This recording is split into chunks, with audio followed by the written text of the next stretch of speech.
This is going to be a video tutorial on how to open the Task Manager in Windows 11. Let me jump over to my desktop here.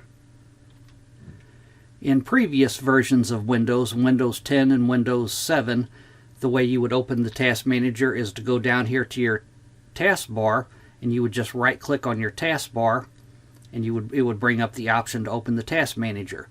The way you do it now is you want to go over to your Start icon, put your mouse on your Start icon, and right-click there. And right there is the Task Manager. You just click on that. So instead of going to your taskbar down here and right-clicking, you go to your Start icon down here, and you right-click on that. Another way to do it,